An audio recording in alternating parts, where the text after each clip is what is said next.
Terima kasih pimpinan yang beta hormati. Pak Wakadali, selamat datang. Ketua terpilih ketiga. Jadi kita sampaikan terima kasih sekali lagi Pak Arman selaku koordinator tim pemerintah daerah, tim anggaran, SIS, Pamo, Kepala Satpol dan seluruh staf yang sama saya hormati, teman-teman anggota DPR yang sama saya hormati dan saya banggakan. Assalamualaikum warahmatullahi wabarakatuh. Sebagaimana yang tadi pimpinan sama-sama ketemu dengarkan bahwa rapat ini sangat penting. Nah, ini juga hasil rapat lintas internal kemarin menyikapi situasi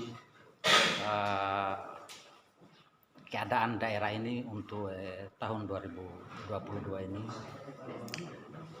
Kita pertama sekali ingin mendapat penjelasan ya dari tim anggaran pemerintah daerah. Sebelum masuk ke materi pokok kita pada hari ini, kita ingin mendapatkan informasi dan kepastian khususnya kepada Pamo, itu utang pihak ketiga kegiatan-kegiatan tahun 2021 yang sampai hari ini belum terbayar ya, termasuk bagian yang menjadi pokok pikiran yang diusulkan oleh anggota DPR yang kemarin nilainya itu sekitar 300 jutaan. Itu sampai hari ini masih ada yang belum terbayar. Kita secara person juga pernah menelpon Pamo maupun Pak Sekda secara langsung, katanya mau dibayar, tapi faktanya sampai hari ini juga belum dibayar. Ini resmi beta kira beta pertanyakan sehingga katong berusaha untuk mengurangi defisit pada tahun-tahun berikutnya. Nilai secara keseluruhan kamu yang beta minta. Kemudian gaji guru honorer, guru-guru SMP, SD, PTT, itu ada yang menyampaikan datang ke rumah, ada yang 7 bulan belum dibayar tahun 2021 kemarin, padahal ini sudah 13 Januari 2022. Ada yang bilang 5 bulan. Ini juga beta butuh kejelasan. Kemudian tunjangan non sertifikasi itu masih ada mungkin yang belum terbayar sampai saat ini juga. Ditambah dengan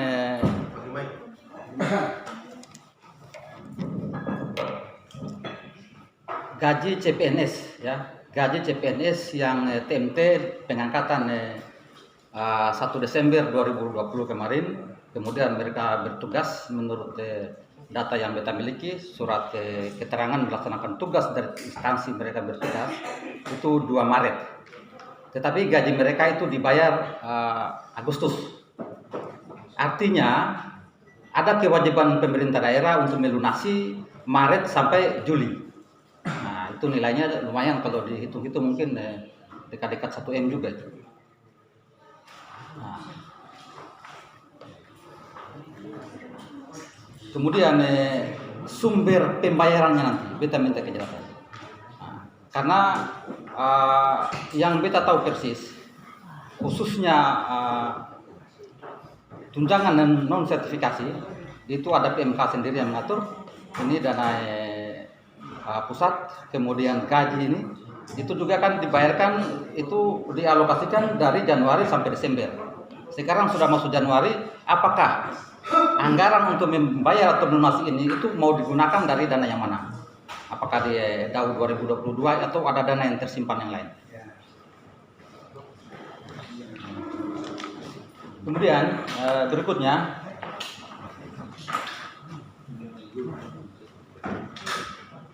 beta tadi coba menghitung-hitung ya, melihat data yang diberikan oleh Pak Pasif tadi ini.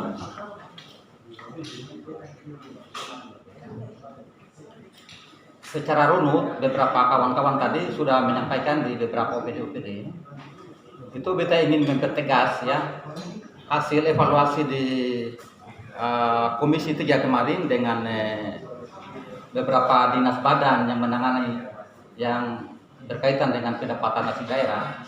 Itu di Dinas Perhubungan, salah satu contoh kemarin itu dari Januari 2021 sampai 26 Juli itu di terminal itu cuma 7 juta. Padahal mobil banyak itu di situ. Itu sangat tidak logis. Sehingga apa yang disampaikan untuk sistem elektronik itu tepat sekali dan itu harus segera direalisasikan. Itu contoh kecil. Kemudian PAD yang ditargetkan pada tahun 2022 itu kurang lebih 67 miliar dan ini mungkin sudah final kelihatannya ya. Kelihatannya sudah final. Kita tinggal tunggu hasil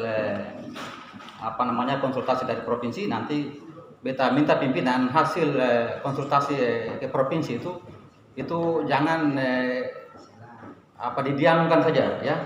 Sebagaimana tatip ya mesti ketong sampaikan bersama-sama dan kita evaluasi bersama di sini.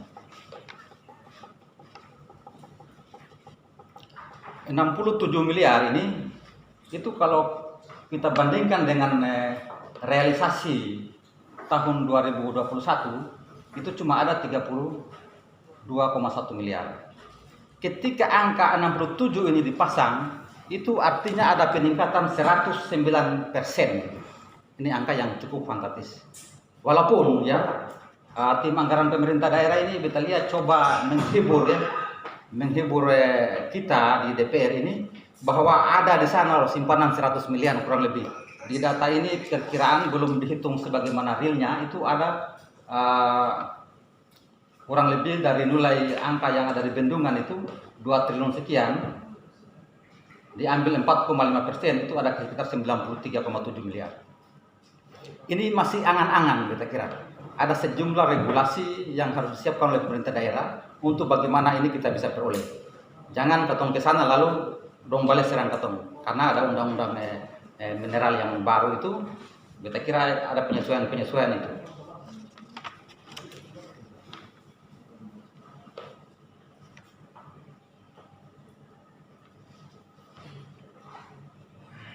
Jadi pada kesempatan ini beta minta apa yang menjadi dasar aturan khususnya peraturan Bupati nomor 3 tahun 2018, kemudian Perda nomor 4 itu paling tidak juga kopiannya ada di kita. Kita bisa lihat secara garis besar sehingga kita juga bicara bukan asal bunyi saja, tapi ada dasar ketika kita naik ke lokasi. Mungkin beta minta selesai kegiatan ini kita bisa dibagi kopiannya.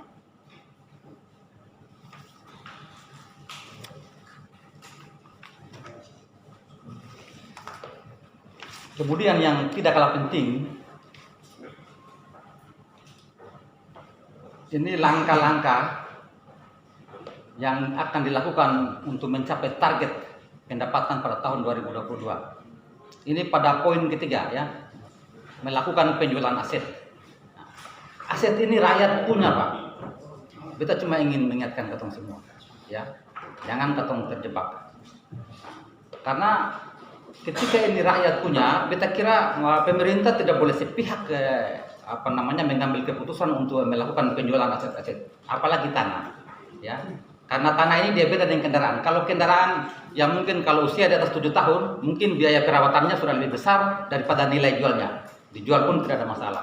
Tetapi kalau tanah ini, kita kira nilainya dia bertambah bukan dia berkurang. Kemudian dia tidak butuh biaya perawatan terlalu besar. Bahkan banyak yang mungkin tidak punya nilai perawatan.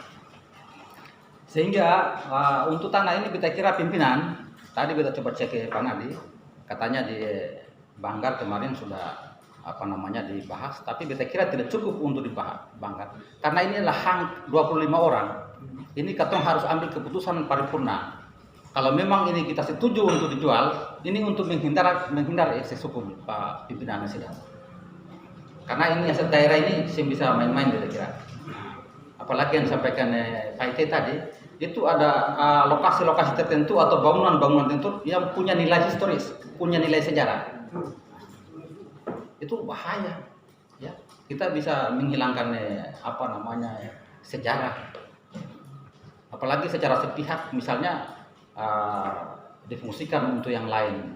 Nah, mudah-mudahan menurut mekanisme yang benar, dan hari ini juga kita minta kejelasan informasi data dari tim anggaran pemerintah daerah, yang aset-aset pemerintah daerah yang sudah dijual itu apa saja, dan yang mau akan dijual itu apa saja, termasuk rincian dan lokasinya untuk tanah ini. Terlepas dari itu menjadi dasar untuk 25 anggota DPR dalam melakukan fungsi pengawasan.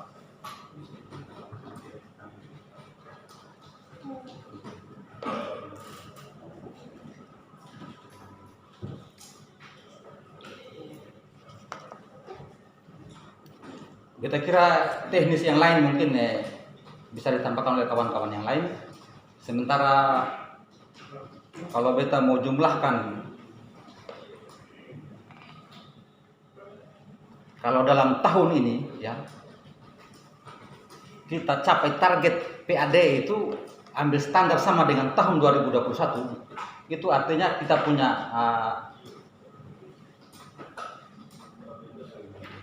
PAD ada 32 miliar.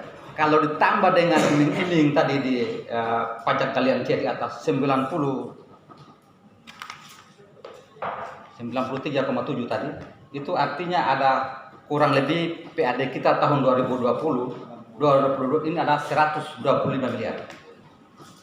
Mungkin ini bisa menyebab defisit-defisit yang ada. Tapi itu juga tidak menghapus data yang beta minta tadi. Mudah-mudahan Pak Mo bisa berikan untuk kita. Terima kasih pimpinan. Assalamualaikum warahmatullahi wabarakatuh. Ya, terima kasih Pak